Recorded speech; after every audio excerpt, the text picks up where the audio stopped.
तो last class में हम लोगों ने पढ़ लिया था measurement of resistance, medium resistance and measurement of low resistance. Measurement of medium resistance के लिए एक एवी मेथड और वीए मेथड मैंने पढ़ाया था, उसके बाद व्हीटस्टोन ब्रिज किया था हमने। Then for measurement of low resistance हमने क्या किया, Kelvin bridge and Kelvin double bridge.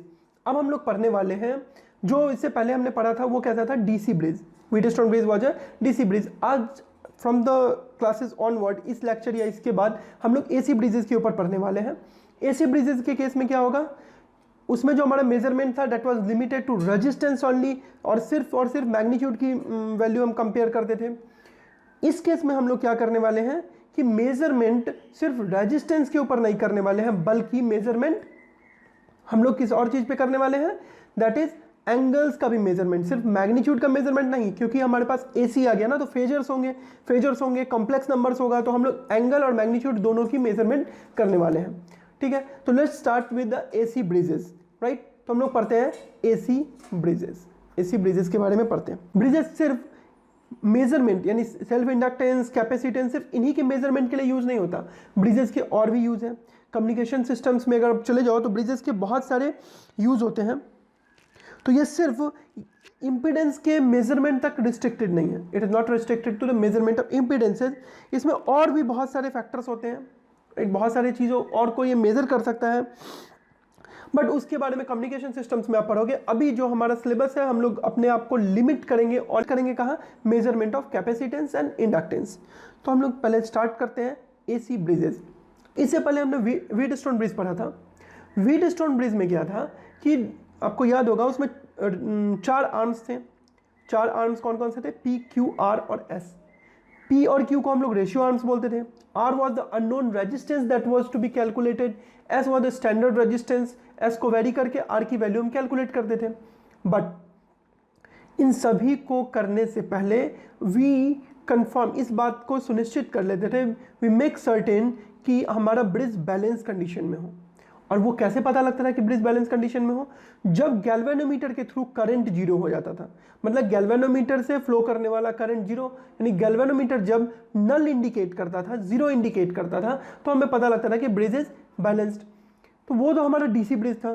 तो डीसी ब्रिज में फ्रीक्वेंसीज वगैरह, क्योंकि जीरो फ्रीक्वेंसी है तो वहाँ फ्रीक्वेंसीज की कोई प्रॉब्लम नहीं होती थी, और गैल्वेनोमीटर नॉर्मल गैल्वेनोमीटर हम लोग यूज़ कर लेते थे।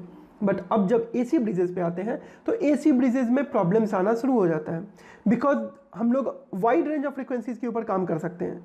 जो हमारा एसी ब्रिजेस होता है, ब्रिजेस जो यहाँ पे यूज़ करेंगे कम्युनिकेशन सिस्टम्स में स्पेशली, कि फ्रीक्वेंसी का रेंज काफ़ी वाइड होगा। तो इसीलिए डिटेक्टर्स भी डिफरेंट टाइप्स के हम लोग यूज़ करते हैं, राइट। तो देखते हैं कि एसी ब्रिजेस में कौन कौन से डिटेक्टर्स हम लोग यूज़ कर सकते हैं। तो सबसे पहला डिटेक्टर है, द फर्स्ट डिटेक्टर जो आप लोग यूज़ कर सकते हो दैट इज हेडफोन्स। कौन सा है,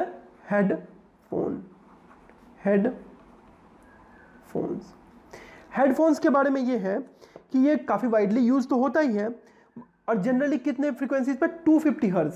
तो जनरली जो ये हेडफोन है ये 250 हर्ट्ज के आसपास यूज होता है, 250 hertz, and up to 3 to 4 kilo hertz तक भी इसको यूज कर सकते हैं। मतलब इसकी फ्रीक्वेंसी रेंज जनरली 250 हर्ट्ज के आसपास यूज होता है, but it can be used to over and up to 3 to 4 kilo hertz.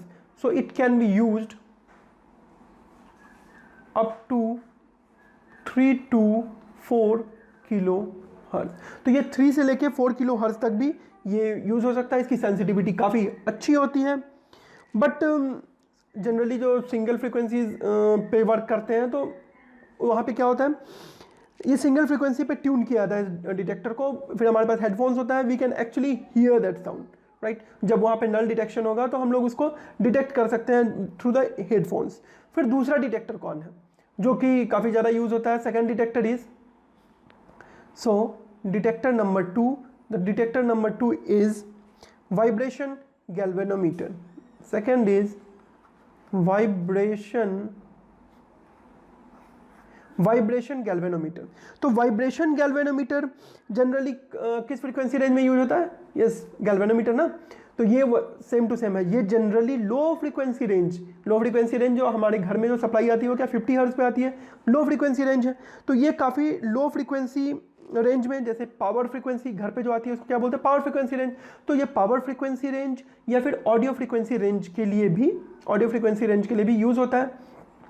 तो ये कहाँ पे यूज़ होता है, तो इसको लिखते हैं, तो इसका यूज़ कहाँ पे है, power frequency, it is used power frequency and audio frequency.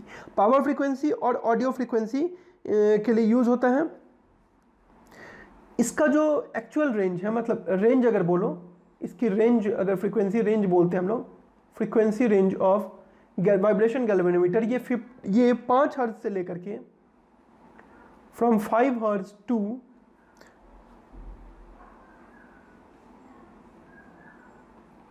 1000 hertz. मतलब हम लोग कहाँ से कहाँ तक इसको यूज़ कर सकते हैं, we can use this from 5 hertz to 1000 hertz, right. तीसरा हमारा कौन सा आता है, ये कौन सा था, वाइब्रेशन गैल्वेनोमीटर। जनरली हम लोग जो अपने सर्किट्स, जो पावर फ्रीक्वेंसी सर्किट्स होंगे उसके अंदर वाइब्रेशन गैल्वेनोमीटर मोस्टली यूज़ किया जाता है। नेक्स्ट हम लोग आते हैं थर्ड होता है हमारे पास ट्यूनेबल एम्पलीफायर डिटेक्टर्स। तीसरा डिटेक्टर कौन है, the third detector is tunable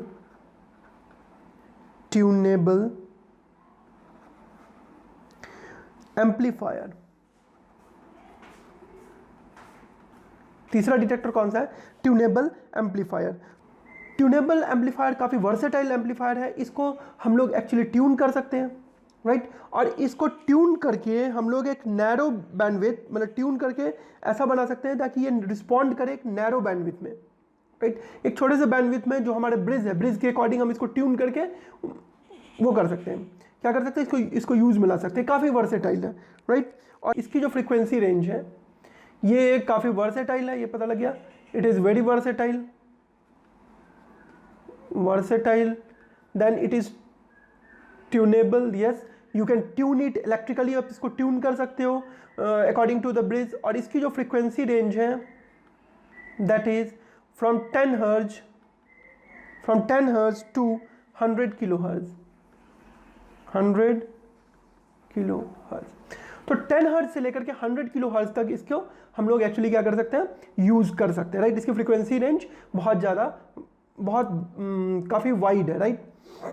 और सबसे अच्छी बात क्या है कि इसको हम लोग क्या कर सकते हैं, ट्यून भी कर सकते हैं, राइट।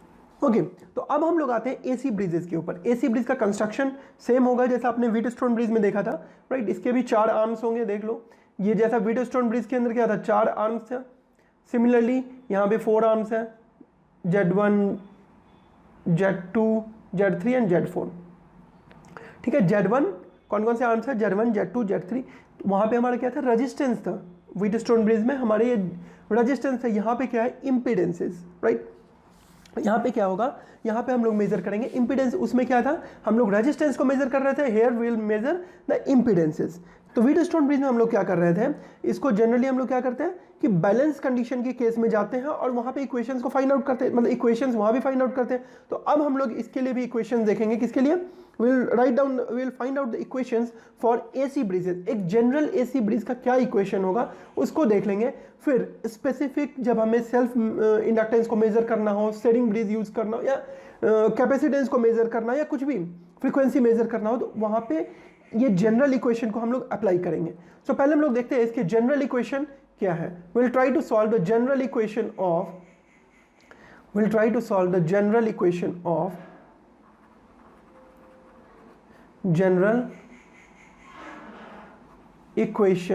हम लोग अब पढ़ने वाले हैं जनरल इक्वेशन, राइट। तो हम लोग अब देखते हैं कि क्या जनरल इक्वेशन क्या है किसी एसी ब्रिज के लिए।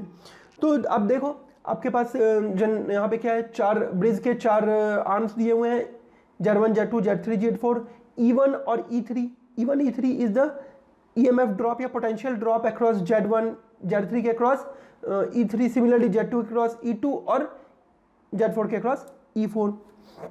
अब आपको कुछ चीज़ याद होगा, जैसे कि बैलेंस कंडीशन में क्या होता है, आपको कुछ चीज़ें याद होगी for the balance conditions, right. तो व्हीटस्टोन ब्रिज में फॉर द बैलेंस कंडीशन क्या होता था, at the balance condition, at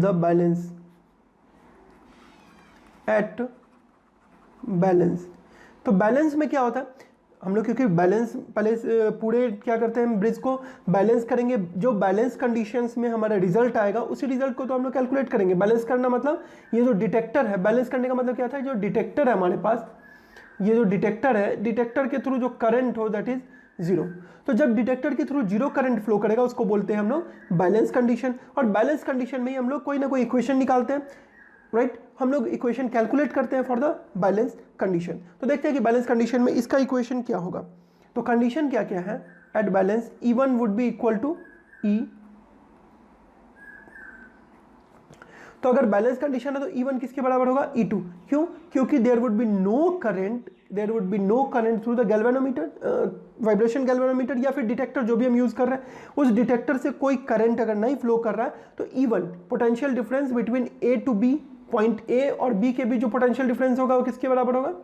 ये व्हीटस्टोन ब्रिज में एक्चुअली मैंने एक बार बता ही दिया था, फिर भी देख लो, पॉइंट A से लेके B के बीच में जो पोटेंशियल डिफरेंस है वो सेम होगा A से लेके D के बीच में, राइट। तो A से B और A से D के बीच पोटेंशियल डिफरेंस सेम होगा, तो E1 इक्वल्स E2। नेक्स्ट हम लोग सिमिलरली लिख सकते हैं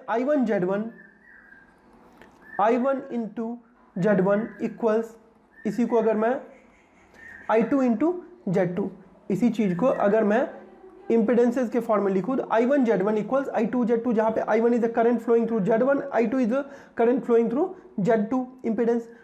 E1 is the potential difference across the Z1 और E2 is the potential difference across Z2। तो उस इक्वेशंस को हम लोग जो E1 इक्वल टू E2 है उसको फर्दर हम लोग I1 Z1 equal to I2 Z2 के फॉर्म में रिप्रेजेंट कर सकते हैं, right.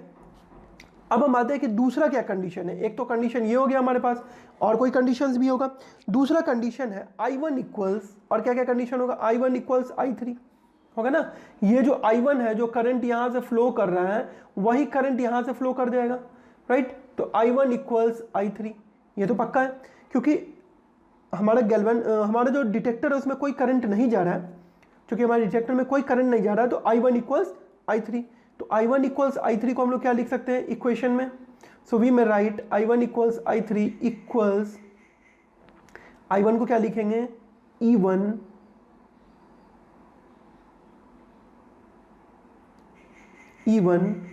Plus E3 upon Z1 plus Z3, ऐसा लिख सकते हैं।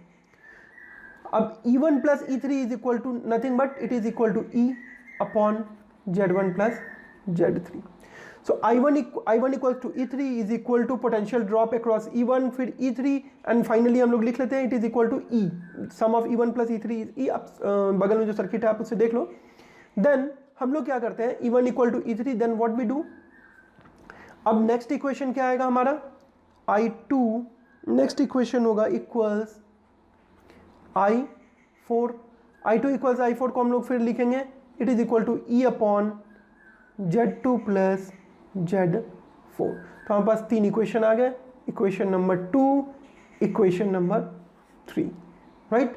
तो हमारे पास आ गया तीन इक्वेशन। अब इन तीनों इक्वेशन को विल ट्राई टू सॉल्व। अब आगे क्या होता है लेट्स सी। अब हमारे पास तीन इक्वेशन आ गए। कंसीडरिंग द थ्री इक्वेशंस, इन तीनों इक्वेशन को कंसीडर करते हैं एंड विल सी कि हम लोग फ्रॉम 1, 2 एंड 3, फ्रॉम 1, 2 एंड 3, 1, 2 और 3 दोनों इक्वेशंस को अगर आप सॉल्व करो फाइनली आपका रिजल्ट ये आएगा Z1 into Z4 equals Z2 into Z3। ये रिजल्ट आपको मिलने वाला है। Z1 into Z2 equals Z1 into Z4 equals Z2 into Z3।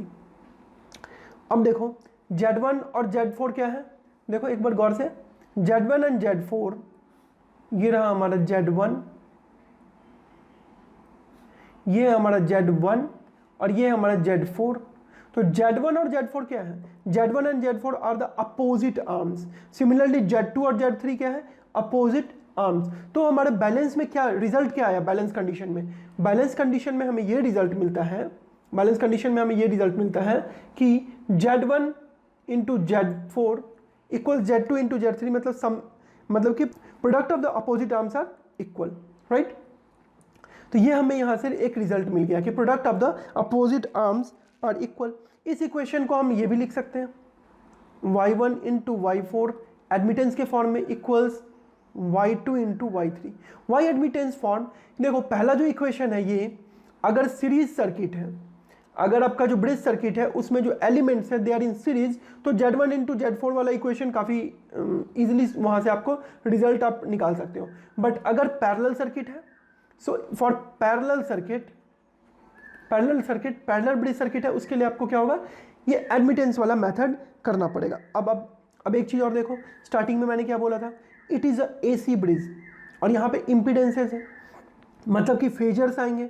अब देखो फेजर्स आएंगे तो फेजर्स में मैग्नीट्यूड भी होता है, एंगल भी होता है। तो ये जो बैलेंस पे जो हमें इक्वेशन मिला है Z1 Z4 और Z2 Z3, इस इक्वेशंस के अंदर क्या है, इस इक्वेशन के अंदर हमें बैलेंस करने के लिए मैग्नीट्यूड को भी बैलेंस करना पड़ेगा और एंगल्स को भी बैलेंस करना पड़ेगा। सो फ्रॉम हेयर देखो यहाँ से हमें क्या रिजल्ट आता है, लिसन, फाइनली हमें यहाँ से क्या रिजल्ट आता है, Z1 into angle suppose θ1, Z1 का एंगल θ1 है, मान लो उसका एंगल θ1 है, तो Z1 into θ1 into Z4 into angle क्या ले लेंगे, इंटू इट्स एंगल इज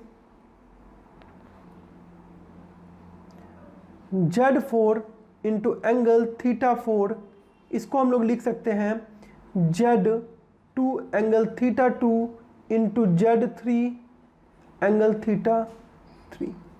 तो इसको फिर फर्दर अगर हम लोग करने की कोशिश करें, सॉल्व करने की, तो what we will get, Z1 into Z4 magnitude is equal to magnitude of Z2 and Z3।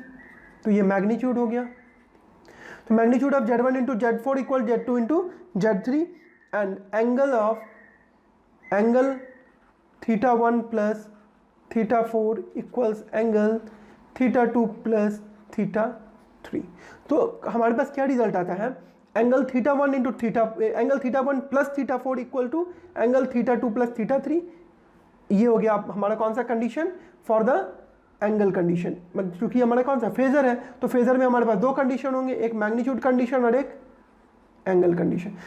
तो एट द बैलेंस सिर्फ मैग्नीट्यूड इक्वल नहीं होना चाहिए, प्रोडक्ट ऑफ मैग्नीट्यूड इक्वल नहीं होना चाहिए, एज वेल एज उनके एंगल्स के भी जो सम होते हैं वो भी इक्वल होना चाहिए, राइट। अब हम लोग इसको यूज़ करेंगे फर्दर आने वाले जो भी हमारे ब्रिज सर्किट होंगी, उस ब्रिज सर्किट्स के अंदर हम लोग इसी कंडीशंस को यूज़ करके सॉल्व करेंगे, राइट।